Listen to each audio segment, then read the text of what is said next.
Hey guys, welcome back to the channel. Welcome to 2025. We are resuming the EV weekly wrap.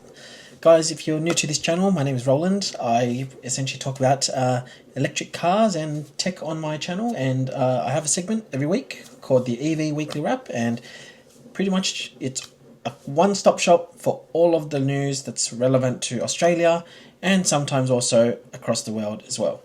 Now, all the brands on the right hand side is basically what we're going to cover off today. So without further ado, let's get straight into it.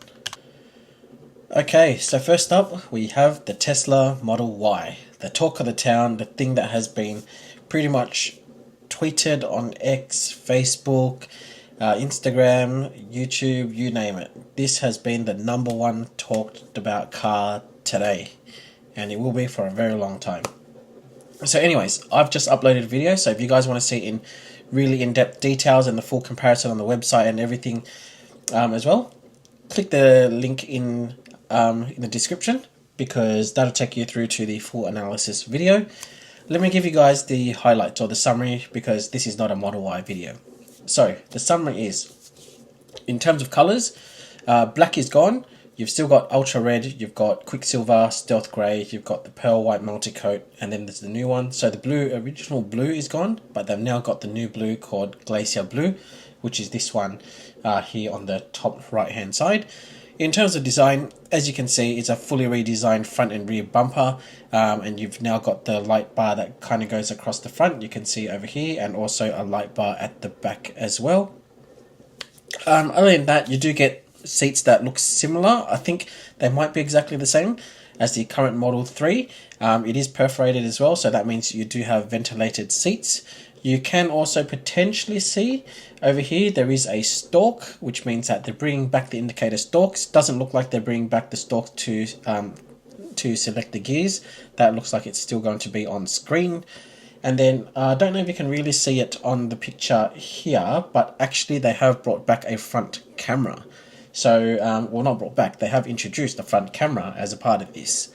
What else? 20-inch Helix 2.0 wheels. Hopefully there are 19s in the future. Now, for Australian models, this is the new launch series. So it's essentially got a couple of goodies, which I'll show you in a moment. But other than what you see on the screen, some other cool things that you've got is in your second row or the rear seats, you've got power recline and it folds flat. You've apparently also got retuned suspension and handling, so that it's going to be a much more comfortable ride for you guys as opposed to the rougher ride that's in the current Model Y. So let's talk about the new launch series. So this is basically what you get. So you get five new things.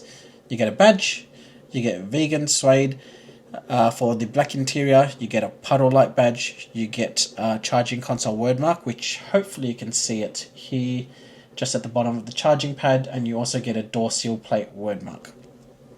Other things that you can see here as a part of the launch series is that the all-wheel drive also comes with acceleration boost, which is fantastic. And the one thing I didn't mention about the colors as well is, because it is a launch series, all the colors are a no-cost option, so they're all inclusive.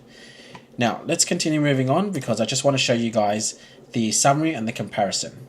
And so how do you essentially read this page? So pause it here if you want to have a look at it in more detail, or I'll talk you quickly through it. The left side over here is essentially the outgoing or the current model. The right here is just the new model.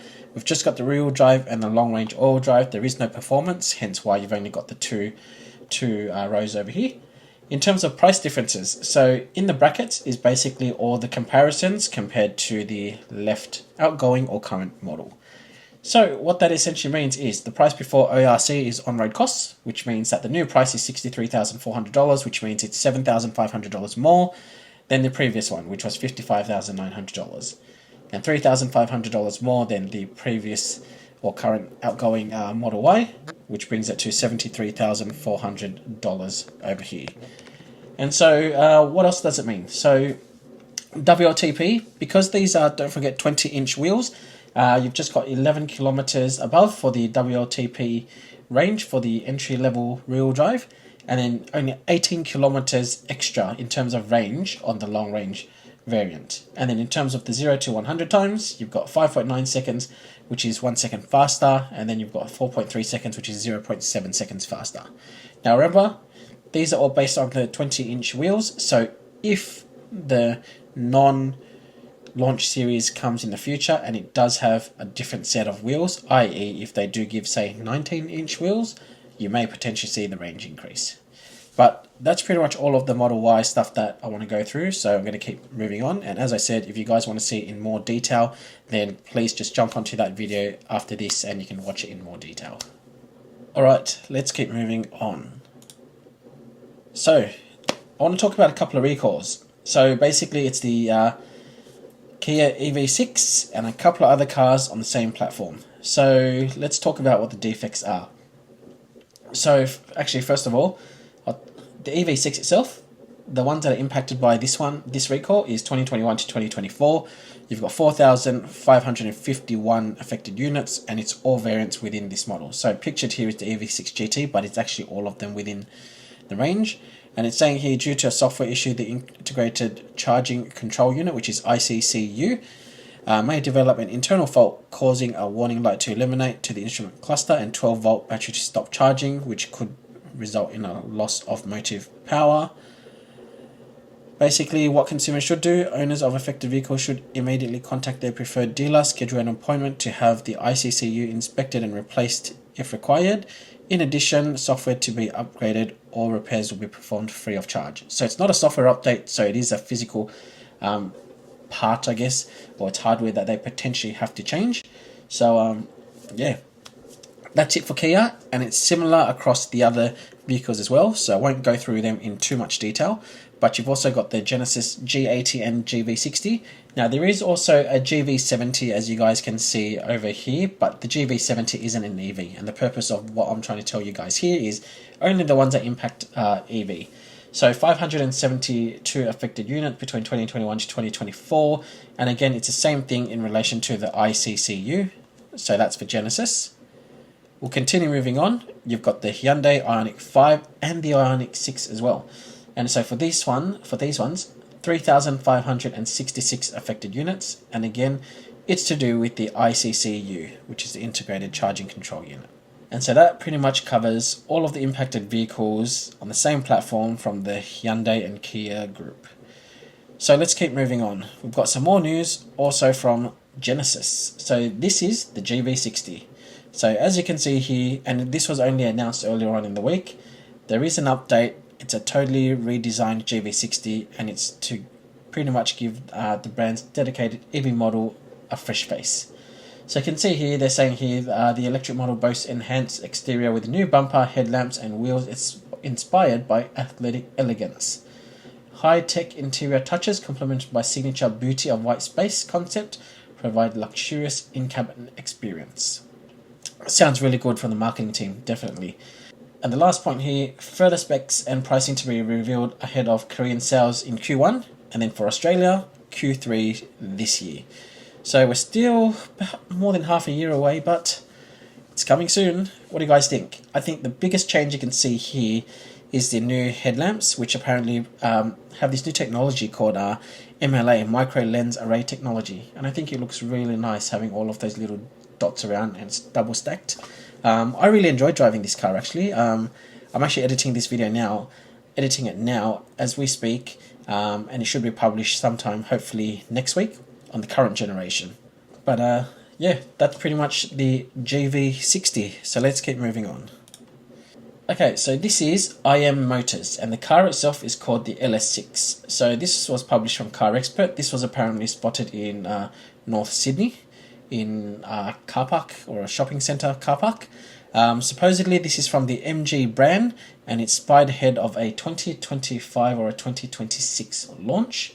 In terms of specs, so all of the stuff that you see on screen, and pause it if you need to read it in more detail, they are all from the exact China specifications today. They are not confirmed for Australia, but it does give you an idea of what specs we could potentially see here in Australia. And you can see there is a crazy all-wheel drive version, 579 kilowatts, 0 to 100 in 3.48 seconds. It's pretty impressive. What do you guys think of the styling? Keen to hear from you guys. Let me know.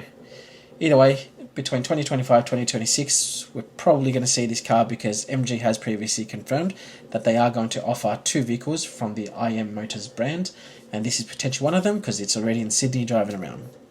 And I do have, actually, I'll skip to the next one, pictures obviously online from other places, most likely in China, and that's what the vehicle looks like without any camouflage. So again, specs may potentially change a little bit by the time it comes here, but that kind of gives you an idea of what the car looks like. So that covers everything for IM Motors. Let's keep moving on. The next one here is the Hyundai Staria EV. Would you believe it? This was actually just posted up about 6 hours ago, autospy.net. So they are absolutely working on an EV version of the Hyundai Staria. That's what it's potentially going to look like. Not too much difference from the petrol version. And you can see the charge port down right here at the front. No other details, no specs, no anything at all. So I'll keep you guys posted once we hear and see more.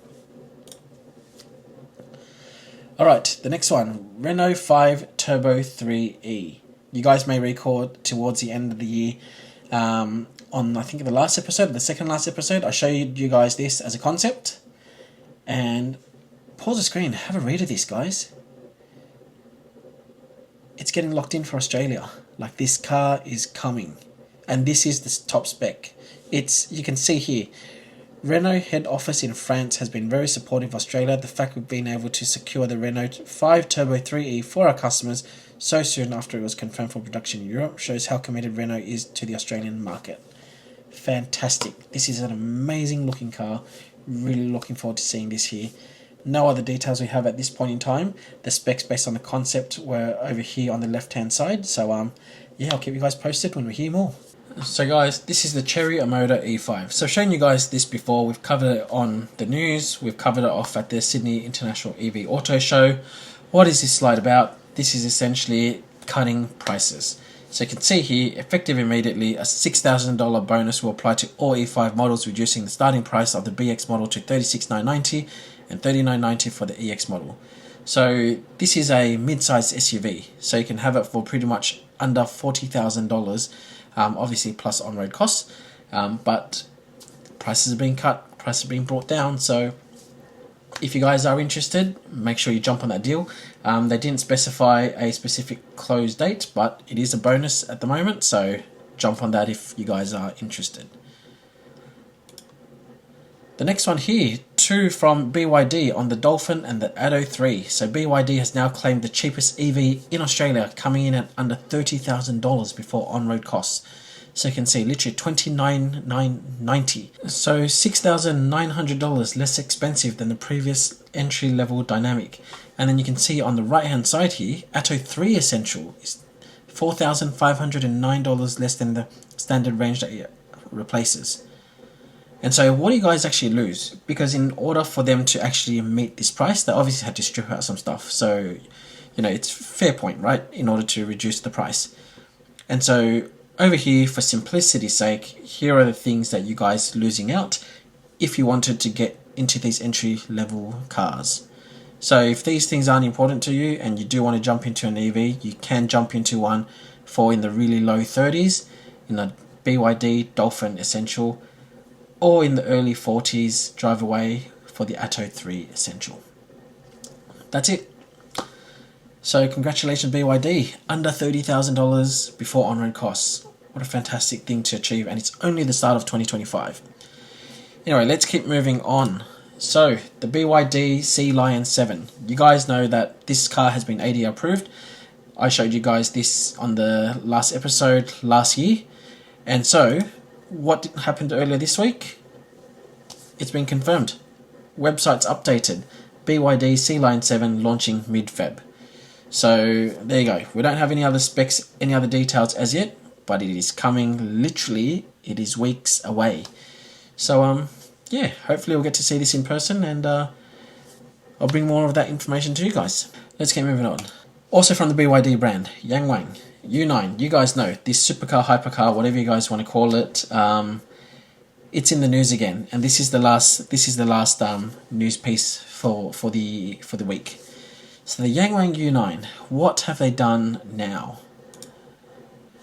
Let me show you guys. So you can see here for the video, BYD's YangWang U9 jumps over spike strip while self-driving in a crazy test. Okay, so let's go.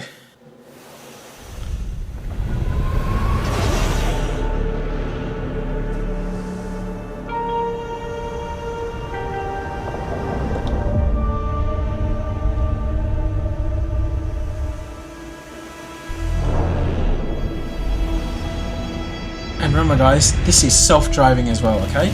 Self-driving.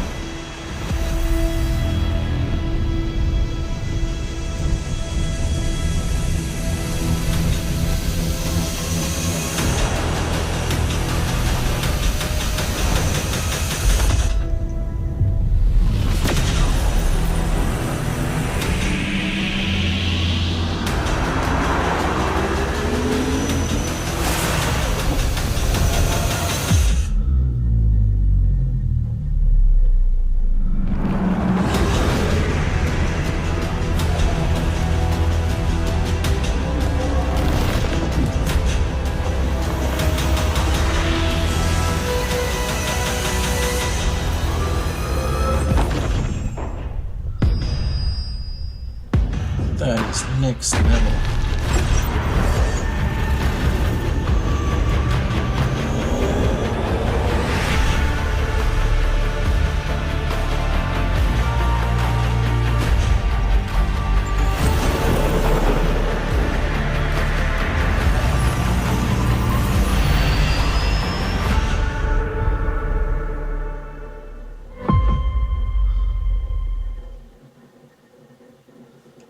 How was that?